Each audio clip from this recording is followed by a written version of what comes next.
옆 사람과 인사합시다. 은혜를 주시옵소서. 예, 우리에게는 은혜가 필요합니다. 우리는 은혜가 필요합니다. 은혜 없이는 살 수 없습니다. 주님의 은혜가 이 시간 우리 모두에게 임하기를 축복합니다. 그럼 에녹이 죽음을 보지 않고 하나님 나라로 옮겨졌습니다. 300년 동안 자식을 낳으면서 주님과 동행하다가 하나님께서 그를 데리고 가셨다는 거예요. 이런 동행이라고 하는 것은 길을 함께 걸어간다는 의미도 있지만 또 하나는 마음을 합하여 함께 걸어간다는 거예요. 여러분, 300년 동안 자녀를 낳았다는 것은 출산했다는 의미가 아닙니다. 그 아이를 하나님의 마음으로, 하나님의 사람으로 세워갔다는 거예요. 여러분, 우리에게 이와 같은 은혜가 있으면 좋겠습니다. 우리에게 위임된, 우리의 소유물이 아니라 하나님이 우리에게 맡겨주신 하나님의 자녀들, 그 자녀를 하나님의 사람으로, 신앙의 사람으로 양육하는 저와 여러분 되기를 축복합니다. 하나님이 얼마나 기뻤으면, 얼마나 행복했으면 하나님께서 하나님의 사람으로 세워가는 그 노아를 이 땅에 두지 아니하시고 하나님의 나라로 옮겨 놓으셨다는 거예요. 여러분, 창세기 6장은 인간이 타락할 때 하나님은 두고 보지 아니하시고 그들의 죄를 지적하셨습니다. 돌아서라고. 그러나 그들은 돌아서지 않았습니다. 그래서 하나님께서 심판을 계획하셨다는 거예요.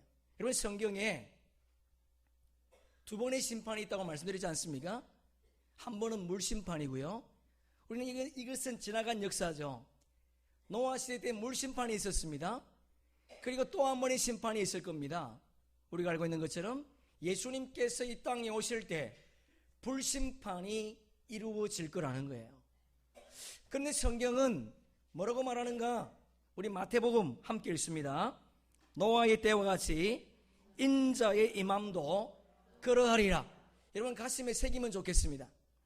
노아의 때와 같이 인자의 임함도 그러하리라. 이런 물심판이 있었던 것처럼 불심판도 반드시 있을 거라는 거예요. 맞습니까? 예. 이런 물심판이 있었던 것처럼 불심판이 반드시 있을 겁니다. 그리고 또 하나 우리가 가슴에 새게 될 것은 노아의 때와 같이, 그리고 주님의 심판의 때에 구원받는 자가 적다는 거예요. 여러분, 이것이 두렵지 않습니까? 저는 두렵습니다.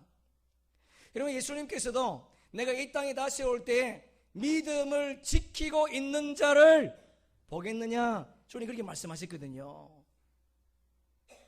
그러니 여러분, 노아의 때와 같이 심판의 때, 불심판의 때에도 반드시 있을 것이지만 여덟 식구를 구원하셨던 것처럼 이 땅에 구원받는 자가 결코 많지 않다는 겁니다.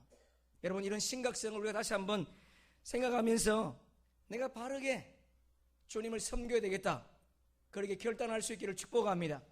물심판의 원인과 결과가 불심판과 똑같다는 거예요. 우리 1절 말씀 함께 읽습니다. 시작. 사람이 땅 위에 번성하기 시작할 때에 그들에게서 딸들이 나니. 여러분, 사람이 번성할 때 딸들이 태어났다는 것은 아들은 태어나지 않았다, 그런 말이 아닙니다. 무슨 말인가 하면 인간의 타락의 중심에 여자들이 있었다는 거예요. 여러분, 인간 타락의 중심에 여자들이 있었습니다. 창세기는요, 반복하고 강조합니다. 1장에서 창조를 끝냈음에도 불구하고 2장에서 또다시 창조를 얘기하지요. 3장에서 인간 타락을 소개했지만 또다시 6장에서 또 타락을 소개합니다.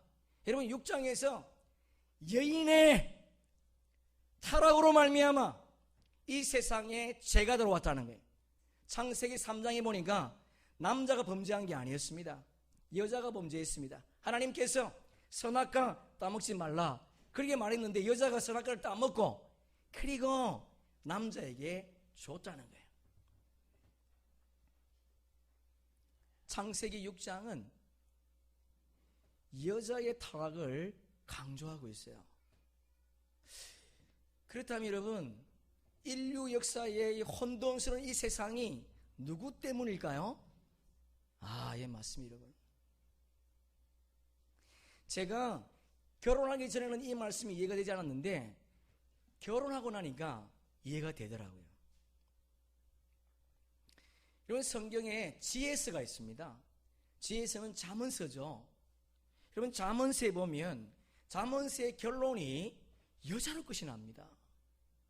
우리 잠언서 31장 30절 함께 읽습니다.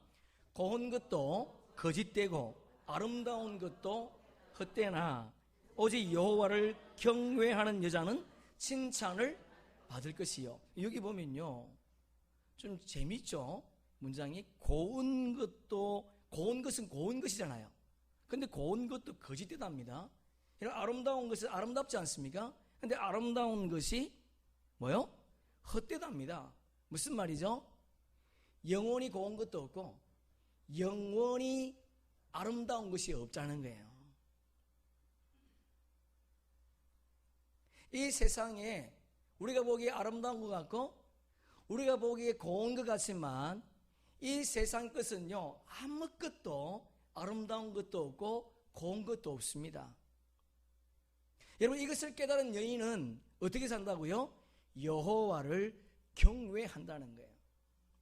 여러분, 이것을 깨달은 여자는 무엇을 어떻게 산다고요? 여호와를 경외한다는 겁니다. 이것을 깨달지 못한 사람은 이 세상의 전부인 것처럼 그렇게 살아간다는 거예요. 그렇게 살다가 그 남편도 그 가정도 그렇게 그 여인 때문에 멸망한다는 거예요. 그래서 잠언서의 결론이 31절인데요. 우리 한번 읽어볼까요? 그 손의 열매가 그에게로 돌아갈 것이요 그 행한 일로 말미암아 성문에서 칭찬을 받으리라. 여러분, 여호와를 경외하는 여인에게는 반드시 열매가 있답니다. 여러분, 남자들이 센 것 같지만 그렇지 않습니다. 네, 맞아요. 여러분, 남편의 신앙이 성장되지 않는 것은요, 99%가 여자의 불신앙 때문입니다. 여자가 신앙이 좋다고요? 누구와 비교해보면 될까요? 그 남편을 보면 알아요. 그 여인이 정말 여호와를 경외하면 남편이 그렇게 믿지 않습니다. 그에게 반드시 열매가 있다는 거예요. 우리의 삶 속에 그런 열매가 있기를 축복합니다. 그 여인이 열매를 맺는다는 것은 가정에 무슨 부유로움을 얘기하는 것이 아닙니다. 신앙의 열매가 반드시 있다는 거예요. 장로가 그냥 장로 되지 않잖아요. 남자가 아무리 잘해도 장로가 안 됩니다. 그 장로는 여자가 만드는 거예요. 남편이 누구의 신앙을 보겠습니까? 아내의 신앙을 보죠. 교회에서는 모릅니다. 그 사람이 신앙이 좋은지. 그럴듯하게 보이지만 실상은 집에 가서 어떤 삶을 사는지 우리는 모르죠. 남편은 보거든요. 여러분, 여호와를 경외하는 여자, 성경이 왜 강조할까요? 그렇게 살라는 거예요. 하나님은 우리를, 여인을 돕는 배필로 만들었습니다. 돕는 배필을 만들었다는 것은 남자는 여자의 도움이 없이는 완전할 수 없다는 거예요. 여자의 도움이 있어야 완전한 남자가 될 수밖에 없다는 겁니다. 여러분, 어떻게 돕고 있습니까? 남편을 어떻게 돕고 있나요? 여러분, 한번 자문해 보세요.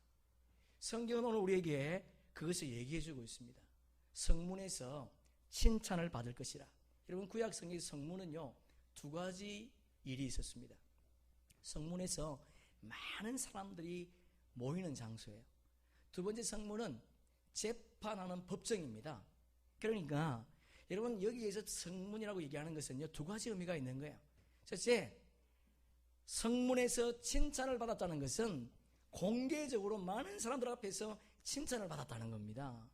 두 번째는요, 성문에서 칭찬을 받았다는 것은 하나님의 심판대 앞에서 하나님께 칭찬을 받았다는 거예요. 어떤 여인이? 여호와를 경외하는 여인이, 그 여인이 하나님의 심판대 앞에서 칭찬을 받았다. 여러분, 이런 은혜가 우리 모든 교우들의 가정 가운데 있기를 축복합니다.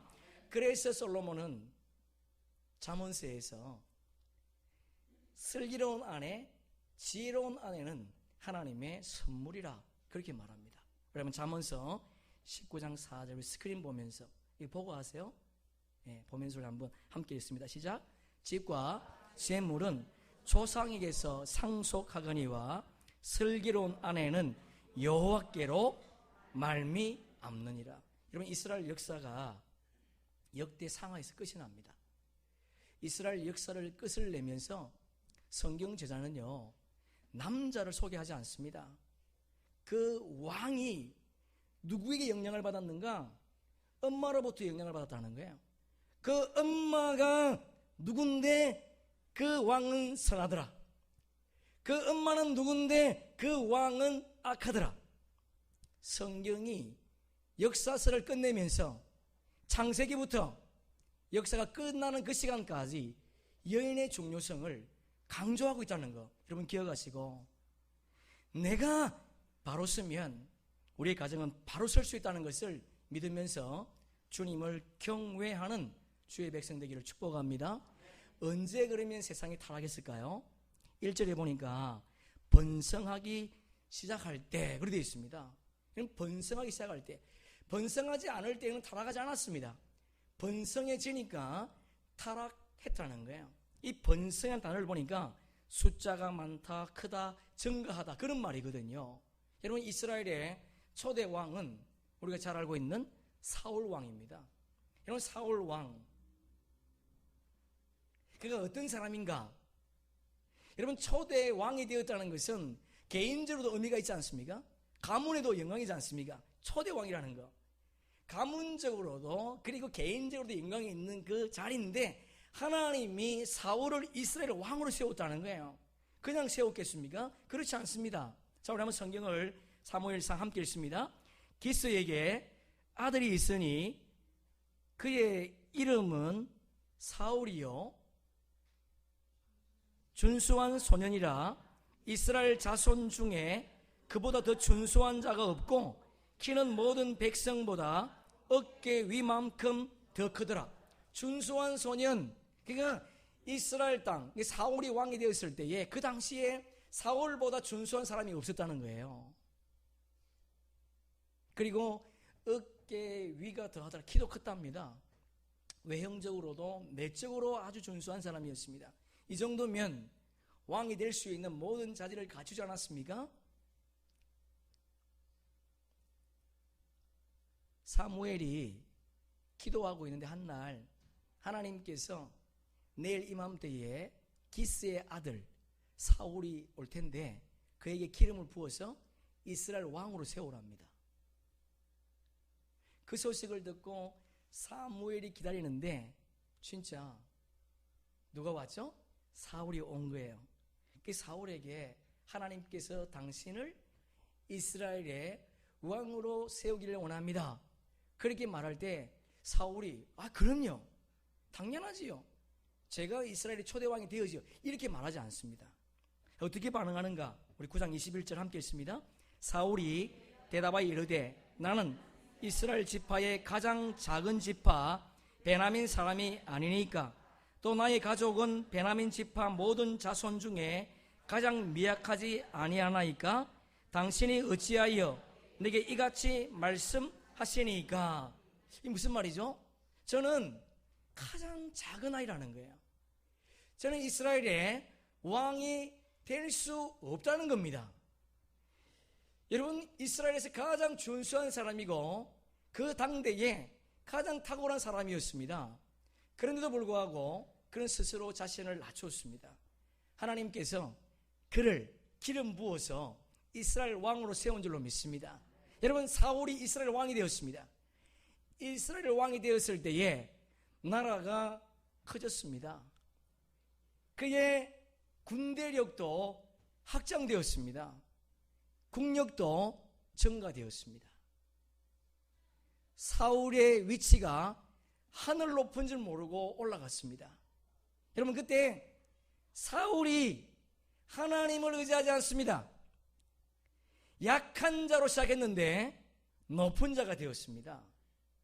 그래서 하나님께서 사무엘을 보내서 이렇게 말씀하세요. 자, 함께 읽어볼까요? 사무엘이 이르되 왕이 스스로 작게 여길 그때에 이스라엘 지파의 머리가 되지. 당신이 겸손할 때, 스스로 낮출 때에 하나님은 당신을 높여서 왕으로 세웠다는 거예요. 그런데 왜 당신은 착각하고 스스로 높아졌습니까? 생각을 바꾸세요. 생각을 바꾸지 않습니다. 생각을 바꾸지 않아요. 그래서 결국 그는 전쟁터에서 죽습니다. 여러분, 이스라엘에 남북을 나누어서 왕들이 많지 않습니까? 많은 왕들이 있지만 전쟁터에서 죽은 왕은 2명밖에 없습니다. 오늘 소개하는 사울, 그리고 우리가 알고 있는 악한 왕이었던 아합 왕. 여러분, 2왕밖에 없어요. 전쟁은 여호와께 속한 겁니다. 뭘 의미합니까? 하나님의 진노가 그에게 임했다는 거예요. 여러분, 사울이 패하고 다윗이 왕이 되었습니다. 다윗 다음에 솔로몬이 왕이 되지 않습니까? 솔로몬이 왕이 되고 하나님 앞에 일천번제를 드립니다. 여러분, 말이 일천번제지 쉽지 않거든요. 우리 교우들 가운데 일천번제 드리는 분이 있는데 뭐 의미가 다르지만, 여러분, 일천번제 정말 쉽지 않습니다. 하나님께서 일천번제를 드리는 솔로몬의 마음이 너무 기특한 거예요. 너무 흡족하셔서 하나님께서 솔로몬에게 이렇게 말씀하십니다. 열왕기상 3장 5절 시작. 기브온에서 밤에 여호와께서 솔로몬의 꿈에 나타나시니라. 하나님이 이르시되 내가 내게 무엇을 줄꼬 너는 하나님께 너무 마음이 흡족했어요. 너무 기뻤습니다. 여러분, 우리도 자녀를 키우지 않습니까? 자녀가 내가 생각했던 이상으로 자라면요 기쁘잖아요. 없는 것도 막 주고 싶잖아요. 그지요? 정말 이쁘지 않습니까? 그죠? 하나님 보니까 너무 이쁜 거예요. 그래서 하나님께서 내가 너 뭐 해줄까? 지금 물어보는 거예요. 여러분, 우리가 하나님의 사람으로 잘 살아간다면 주님이 물으실 거예요. 그럴 때 선뜻 대답할 수 있도록 준비하시기 바랍니다. 내가 뭐 해줄까? 그럴 때 오늘날로 하면 하나님께서 솔로몬에게 백지 숲을 준 겁니다. 그럼 우리는 동그라미시겠죠? 동그라미시. 근데 솔로몬이 백지 수표를 받고 어떻게 하는가? 하나님, 막강한 군대를 주십시오. 하나님, 넓은 영토를 주십시오. 그렇게 하지 않습니다. 하나님, 저는 작은 아이입니다. 저는 아버지에 비해서 용사도 아니고 군사도 아니고 장군도 아닙니다. 그런데 하나님께서 저에게 이 수많은 백성들을 맡겨주었습니다. 하나님의 사명을 감당할 수 있도록. 이 말이 중요해요. 하나님이 나에게 맡겨주신 그 사명을 감당할 수 있도록 저에게 지혜를 주십시오. 할렐루야. 멋있지 않습니까? 하나님께서 저에게 맡겨주신 사명, 우리 모두에게 사명이 있습니다. 그 사명을 잘 감당할 수 있도록 하나님 저에게 지혜를 주십시오. 여러분, 하나님께서 그 기도를 들었습니다. 너무 기뻤습니다. 하나님께서 솔로몬이 구한 지혜도 주었습니다. 그리고 그가 구하지 않은 장수도 부귀도 명예도 주신 줄로 믿습니다. 여러분, 솔로몬 나라가 커졌습니다. 막강해졌습니다. 권력이 높아졌습니다. 하나님을 외면하기 시작했습니다. 하나님을 떠났습니다. 여러분, 사울과 솔로몬의 차이가 있습니다. 사울은 죽을 때까지 자신의 교만함을 꺾지 못했지만 솔로몬은 그렇지 않았습니다. 스스로 높아졌지만 마지막 때 인생을 마감하기 전에 그는 회개하고 자복했다는 거예요. 솔로몬의 회개서, 솔로몬의 고백론이 전도서죠. 이런 전도서 서론이 이렇게 시작합니다. 우리 함께 읽어볼까요? 전도자가 이르되 헛되고 헛되며 헛되고 헛되니 모든 것이 헛되도다. 해 아래서 수고하는 모든 수고가 사람에게 무엇이? 여러분, 여러분 인생은 헛됩니다. 그러면요 웃기죠. 지금 뭐 지가 뭔데. 자, 웃기잖아요. 근데 솔로몬은 성경에 보니까 이 땅에 태어난, 그리고 앞으로 태어날 어떤 사람보다도 지혜로운 자라 그렇게 말했습니다. 그가 나라를 섬길 때에 얼마나 부강했는지 금과 은을 돌처럼 여겼습니다. 그는 모든 것을 다 해봤습니다. 자기의 눈으로 보고 원하는 것을 해보지 않은 것이 없답니다. 대단하죠? 우리는 눈으로 보고 하고 싶은 거 있지만 못할 수 있잖아요. 눈으로 보고 생각한 것 중에 자기가 안 해본 게 없답니다. 천문학을 공부했습니다. 철학을 공부했습니다. 지혜자였습니다. 그런데 그가 인생을 살아보니까 인생이 헛되다는 거예요. 무엇이 헛되다는 거죠? 해 아래에서. 여러분, 해 아래라는 것은 하나님이 없는 삶이에요. 여러분 이 땅에서 무엇을 가지고 있습니까? 많이 가지고 있습니까? 하나님이 없으면 낫생입니다. 없습니까? 건강도 부족합니까? 하나님이 있으면 에브리바디예요. 모든 것을 가진 자인 줄로 믿습니다. 하나님이 중요하다는 거예요. 해 아래 하나님이 없는 삶은 아무것도 아니라는 겁니다. 그래서 전도자가 전도서 결론에서 이렇게 말해요. 자, 우리 한번 12장 13절 함께 읽습니다. 이래 결국을 다 들었으니 하나님을 경외하고 그의 명령을 들을지어다. 이것이 모든 사람의 본분이니라. 여러분 보세요. 하나님을 경외한다는 것이 뭘까요? 그의 말씀을 지키는 거예요. 하나님을 경외한다는 것은 예배 드리는 것이다? 아닙니다, 여러분. 하나님을 경외한다는 것은 그 말을 지키는 거예요. 그 말씀에 순종하는 겁니다. 지금 솔로몬이 뭘 얘기하고 있어요? 내가 스스로 높아졌다는 거예요. 그래서 하나님 말씀을 떠났다는 겁니다. 그런데 알고 보니까 하나님을 순종하는 것이 겸손한 자요, 하나님을 순종하는 것이 작은 자였다는 거예요. 여러분, 왜 솔로몬이 하나님을 경외하라 그렇게 말하겠습니까? 14절 함께 읽습니다. 하나님은 모든 행위와 모든 은밀한 일을 선악간에 심판하시기 때문에 반드시 심판이 있습니다. 여러분의 사업장이 확장되었습니까? 여러분의 일터에서 직책이 높아졌습니까? 명예가 높아졌습니까? 좋은 일입니다. 감사한 일입니다. 그러나 꼭 기억할 말씀이 있어요. 우리 고린도전서 함께 읽습니다. 그런즉 선줄로 생각하는 자는 넘어질까? 여러분, 수많은 그리스도인들이 높아지면 교만해집디다. 많이 가지면 교만해집디다. 모두가 그렇다는 것은 아닙니다. 그런 사람이 수두룩하더라는 거예요.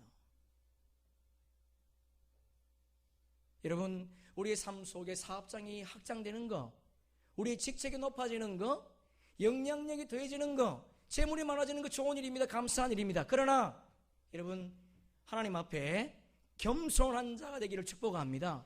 겸손한 자는 하나님께서 종기의 앞잡이로, 교만한 자는 패망의 선봉으로. 여러분, 교만하면 하나님이 대적하지만 겸손하면 하나님께서 도와주시겠다는 거예요. 은혜를 베풀어 주시겠답니다. 여러분, 겸손함으로 주님의 은혜를 경험하고 살아가는 저와 여러분 되기를 주님의 이름으로 축복합니다. 2절 말씀 본문 함께 읽습니다. 하나님의 아들들이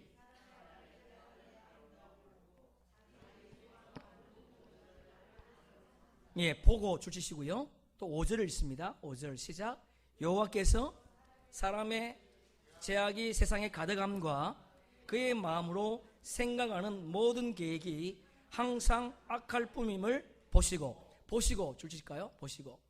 둘 다 라하 똑같은 단어예요. 하나님의 아들들이 세상의 딸들의 아름다움을 봤답니다. 하나님의 아들들이 세상의 딸들의 아름다움을 봤대요. 그래서 그 여인들을 자기의 아내로 삼았답니다. 한두 사람이 아니고 많은 여자를 자기의 아내로 삼았답니다. 여러분, 교회 다니는 아내들은 바쁘잖아요. 새벽 기도 드리랴, 수요 예배 드리랴, 전도하랴. 바쁘니까 화장할 틈이 없는데 세상 여자들은요, 꾸미는데 바빠요. 거기다 수천만 원을 갖다 바릅니다.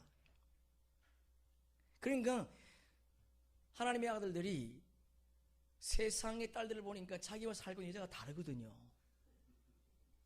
외적인 아름다움이 있더라는 거예요. 사실은 내면이 아름다워야 되죠. 네. 그래서 하나님의 아들들이 타락했다는 겁니다. 그들이 봤습니다.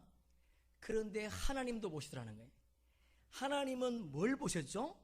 사람의 제약이 세상의 가득함과 마음의 생각이 항상 악한 것을 보셨다는 거예요. 하나님도 보셨고 하나님의 아들들도 봤습니다. 여러분, 우리는 하나님의 사람들이지 않습니까? 하나님의 사람들이라면 하나님이 보시는 거 봐야 되잖아요. 하나님이 생각하는 거 생각해야 되지 않습니까? 하나님의 마음이 우리의 마음이 되어야 되지 않겠습니까? 그런데 우리 교회 말고 다른 교회 사람들은요, 우린 방송 안 나가니까, 다른 교회 사람들은 하나님을 본 것을 본 것이 아니고 세상 사람들이 보는 것을 봤다는 거예요. 여러분, 관점의 차이가 이만큼 우리 인생을 다르게 세워갑니다. 우리가 알고 있는 것처럼 이스라엘 백성들이 출애굽에서 3개월 만에 가나안 땅 초입에 오지 않습니까? 12정탐꾼이 가나안 땅을 40일 동안 정탐합니다. 12정탐꾼 40일 동안 동일한 시간에 동일한 환경 동일한 장소에 들어갔습니다. 그런데 10명의 정탐꾼들이 돌아와서 보고합니다. 자, 우리 함께 읽습니다. 거기서 네피림 후손인 아낙 자손의 거인들을 보았나니 우리는 스스로 보기에도 메뚜기 같으니 그들이 보기에는 그와 같을 것입니다. 여러분, 그들이 가서 보니까 그 땅에 거인들만 있는 거예요. 그들을 보니까 우리는 메뚜기들 합니다. 그리고 그들도 우리를 메뚜기처럼 봤다는 거지요. 열등감에 사로잡혔습니다. 그러나 여호수아와 갈렙도 동일한 장소에서 동일한 시간에 동일한 환경 속에 봤지만 그들은 돌아와서 이렇게 보고합니다. 자, 함께 읽습니다. 시작. 예. 기억하지 말라. 또 그 땅 백성을 두려워하지 말라. 그들은 우리의 먹이라. 그들의 보호자는 그들에게서 떠났고 여호와는 우리와 함께 하시느니라. 그들을 두려워하지 말라. 먹이라. 이 말이 옛날 성경은요, 밥이라 그렇게 되어 있습니다. 옛날 성경이 훨씬 나은 것 같아요. 여호수아와 갈렙이 들어가서 보니까 거인이 아니라는 거예요. 그들은 우리의 먹이라는 겁니다. 그들은 우리의 밥이라는 거예요. 여러분, 똑같은 장소를 봤지만 서로 달랐습니다. 왜 그럴까요? 여러분, 10명의 정탐꾼들은 세상적인 관점으로 세상을 바라봤습니다. 그러나 여호수아와 갈렙은 세상적인 관점으로 세상을 바라본 것이 아니고 세상적인 관점을 본 것이 아니라 하나님의 관점으로 그 땅을 바라봤다는 거예요. 여러분, 우리가 어떤 관점으로 살아가느냐, 이만큼 중요하답니다. 여러분, 어떤 문제가 생길 때에 우리가 어떤 관점으로 바라보느냐에 따라서 똑같은 신앙인이지만 그 삶의 문제에서 짓눌려 넘어지는 사람이 있는가 하면, 어떤 사람은 동일한 문제지만 그 시험의 문제를 뚫고 나아가는 사람이 있더라는 거예요. 여러분, 우리 삶의 자리에 네피림은 늘 있습니다. 여러분이 어떤 직종에서 어떤 일을 하는지 모르겠지만 어떤 직종, 어떤 일을 하더라도 거기에 네피림이 있어요. 거인이 있습니다. 우리가 넘어뜨릴 수 없는, 우리 인간의 힘으로는 그들을 도저히 추월할 수 없는 그런 사람들이 있더라는 겁니다. 그러나 여러분, 중요한 것이 있습니다. 중요한 것은 우리보다 더 탁월한 세상의 사람들이 있다 할지라도 그들의 보호자는 떠났습니다. 그러나 우리는 그들보다 못하지만 우리의 보호자는 우리와 함께하고 있더라는 거예요. 반드시 이길 수 있다는 겁니다. 초월할 수 있다는 겁니다. 그분과 함께하면, 그분의 전능하심을 믿고 그분을 경외하고 나아갈 때 내가 내 힘으로 무너뜨릴 수 없는 네피림, 내가 무너뜨릴 수 없는 세상의 거대한 것들이 예수 그리스도 이름으로 떠나가더라는 거예요. 우리의 보호자는 살아계십니다. 시편 함께 읽습니다. 하나님은 영원히 우리 하나님이시니 그가 우리를 죽을 때까지, 할렐루야, 언제까지? 죽을 때까지.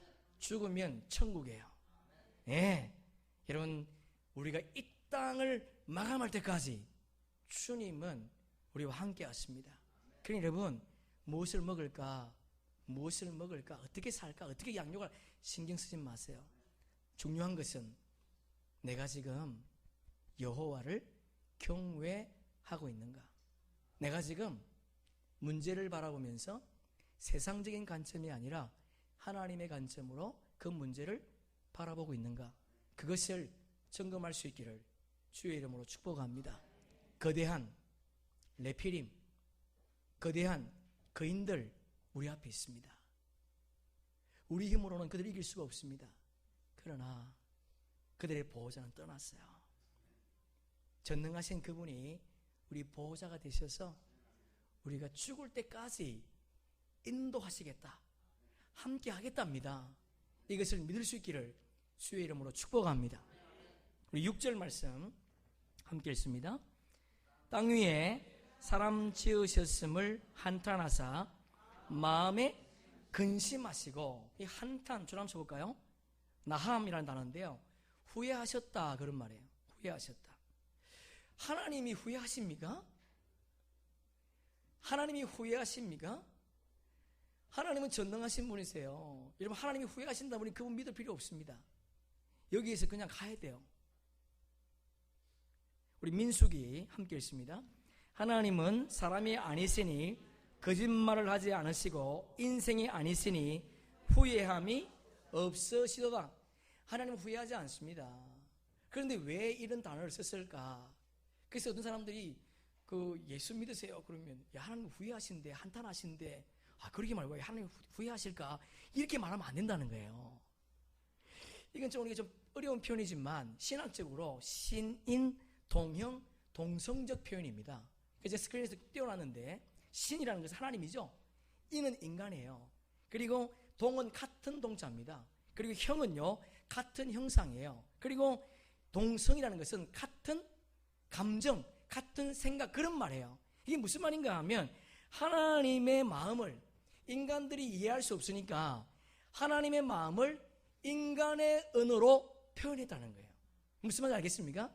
하나님 후회하시는 분이 아니고 하나님의 마음을 인간들이 알아들을 수 없으니까 인간들의 언어로 하나님께서 표현하신 방법이라는 겁니다. 그리고 그 뒤에 보면 한탄으로 되어 있죠. 아니, 한탄 말고 뭐로 되어 있죠? 근심 되어 있죠. 근심, 줄 한번 쳐볼까요? 근심. 아차하고라는 단어인데 슬퍼하고 괴로워했다는 거예요. 슬퍼하고 괴로워했답니다. 네, 저를 보세요. 이 단어가 연결되면 금방 이해가 됩니다. 여러분, 다윗이 이스라엘 왕이 되지 않습니까? 바세바와 관계를 갖고 죄를 짓습니다. 하나님께서 너의 가정이 영원토록 칼이 떠나가지 않을 것이라 그렇게 말하죠. 근데 다윗의 아들 압살롬이 반역을 일으킵니다. 그래서 아버지 다윗은 싸움은 이길 수 있지만 그 아들과 전쟁하지 않습니다. 그리고 강야로 피난 가지요. 그러면 그 아들이 그냥 왕궁에서 그냥 왕이나 하면 될 텐데 그 아버지를 죽이려고 군대를 일으켜요. 여러분, 그 정도 되면 다윗이 그 아들 죽이고 싶지 않습니까? 그런데 다윗이 새 용사를 부릅니다. 반란을 일으킨 압살롬이 군대를 이렇게 쳐들어올 때에 새 용사를 불러서 제발 전쟁할 때 내 아들 압살롬은 죽이지 말라는 거예요. 그런데 요압이 압살롬을 죽여버립니다. 그 소식을 들었던 다윗이 이렇게 고백합니다. 자, 함께 읽어봅시다. 왕의 마음이 심히 아파 문 위층으로 올라가서 우니라. 그가 올라갈 때에 말하기를 내 아들 압살롬아, 차라리 내가 너를 대신하여 죽었다면 압살롬 내 아들아, 내 아들 하였더라. 무슨 말이죠? 여러분, 다윗은, 압살롬이 죽일 정도로 미워한 것이 아니라는 거예요. 차라리 내가 대신 죽었으면 좋겠다는 겁니다. 하나님께서 이 땅을 심판해야 되겠다. 에이, 심판하지. 이런 마음이 아니었다는 거예요. 하나님은 이 땅을 심판할 수밖에 없는 그 인간이지만 그래도 심판할 때에 마음이 아프고 슬펐다는 겁니다. 여러분, 그 하나님이 우리의 아버지인 줄로 믿습니다. 그 내용이 7절 보면 더 확실히 나타나는데요. 우리 7절 함께 읽습니다. 이르시되 내가 창조한 사람을 내가 지면에서 쓸어버리되 사람으로부터 가축과 기는 것과 공중의 새까지 그러하리니 이는 내가 그것들을 지었음을 한탄함이라 하시니라. 저를 한번 쳐보세요. 내가 하나님께 두 번을 강조하시죠. 여러분, 인간이 범죄했습니다. 그러면 인간만 쓸어버리면 되잖아요. 그런데 하나님은 인간이 범죄해서 이 땅을 쓸어버릴 때 인간만 쓸어버리는 것이 아니고 하늘의 공중의 새들, 이 땅에 기어다니는 모든 짐승과 가축들을 다 쓸어버리겠다는 거예요. 무슨 말이죠? 인간 너희들이 없으면 이것이 아무것도 필요 없다는 거예요.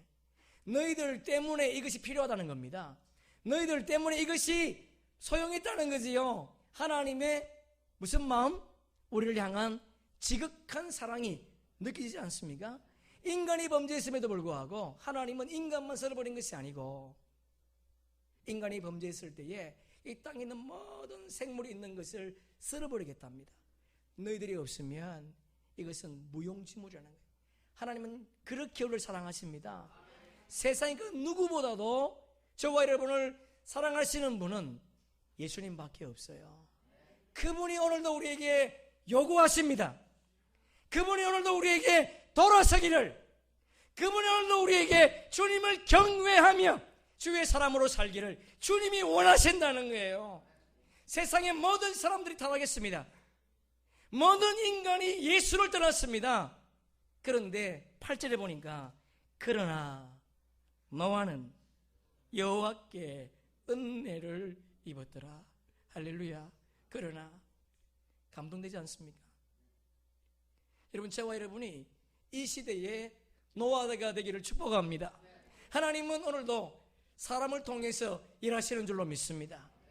오늘도 일하기를 기뻐하시는 전능하신 그분, 오늘도 우리에게 은혜 주시기를 원하시는 그분, 여러분, 그분은 혼자 일하지 아니하시고 사람을 통해서, 남은 자를 통해서 일하신다는 꼭 기억하시고 저와 여러분이 이 시대의 남은 자가 되어서 노아처럼 하나님의 은혜의 삶을 살아내는 그런 은혜가 있기를 주의 이름으로 축복합니다.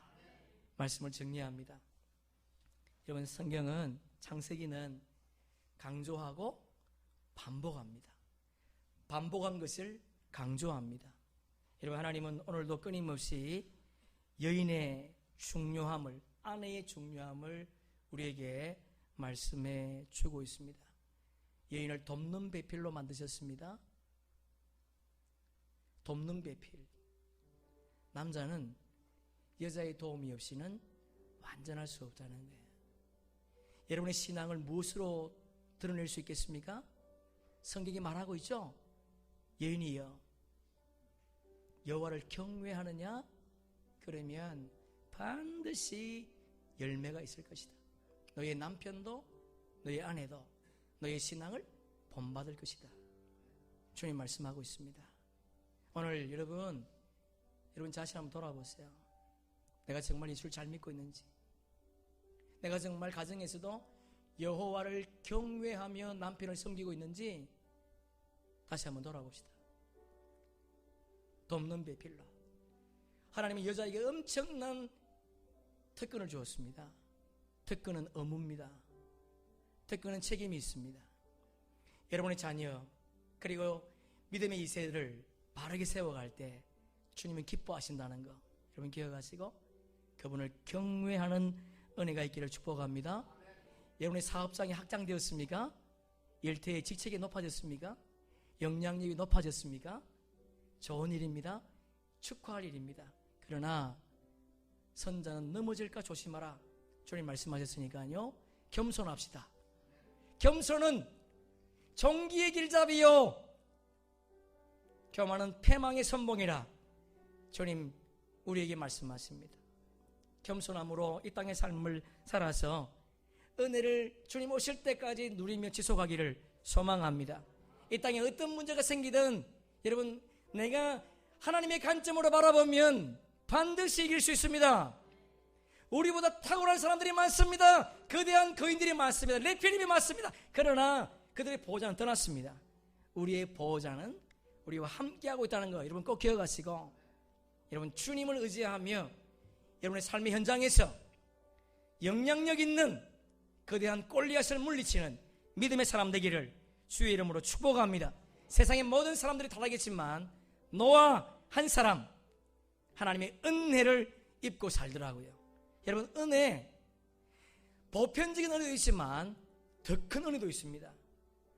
왜 하나님께서 노아에게 그런 은혜를 주셨을까요? 우리가 지난주 살펴봤지만 여러분, 모든 사람들은 60대에 아이를 낳았습니다. 늦게는 162세에 아이를 낳았지만 노아는 500세에 아이를 낳았습니다. 뭘 의미할까요? 500세 되는 날 동안 실패자였습니다. 하나님을 잘 믿는 사람이었는데 세상 사람들이 볼 때는 실패자였습니다. 그러나 노아는 그 속에서도 하나님의 은혜를 기다렸다는 거예요.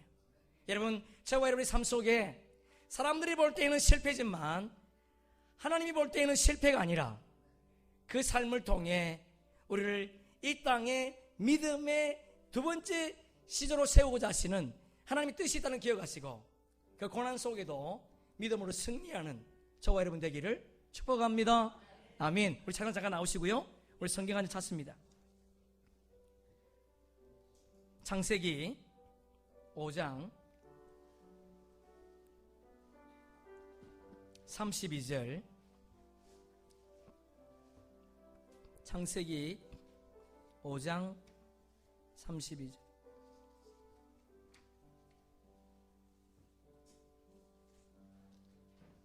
함께 읽습니다. 노아는 500세 된 후에 셈과 함과 야벳을, 여러분 기억합시다. 노아는 다른 사람들은 60세에, 늦게는 162세에 아이를 낳았지만 노아는요 500세 될 때까지 아이가 없었습니다. 인생의 실패자였습니다. 그러나 그는 그 실패를 실패로 여기지 않았습니다. 하나님이 자신을 단련하는 기간으로 여겼다는 거예요. 그래서 하나님은 노아를 인류의 두 번째 시조로 사용하셨다는 걸 여러분 기억하시고, 여러분 더 큰 은혜를 소망하십니까? 여러분의 자리에서 믿음으로 무릎 꿇는, 인내함으로 무릎 꿇는 저와 여러분 되기를 축복합니다. 우리 한번 찬양합시다.